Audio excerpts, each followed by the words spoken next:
اعوذ باللہ من الشیطان الرجیم بسم اللہ الرحمن الرحیم۔ حضرت ابن عباس نبی صلی اللہ علیہ وآلہ وسلم سے روایت کرتے ہیں،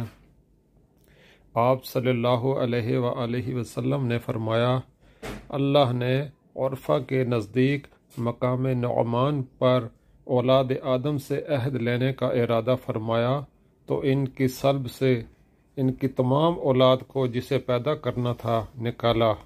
تو انہیں ان کے سامنے بکھیر دیا جیسے چیونٹیاں ہوں، پھر ان سے براہ راست خطاب کیا تو فرمایا، کیا میں تمہارا رب نہیں ہوں؟ سب نے کہا، کیوں نہیں، ہم اس پر گواہ ہیں۔ یہ اقرار اس لیے لیا گیا کہ کہیں قیامت کے دن تم یہ نہ کہو کہ ہم تو اس حقیقت سے محض بے خبر تھے، یا یوں کہو کہ شرک تو ہمارے آباء نے کیا تھا، ہم تو ان کی اولاد ہیں جو ان کے بعد آئے، تو کیا تو ہمیں ان غلط کاروں کے کاموں پر ہلاک کر دے گا؟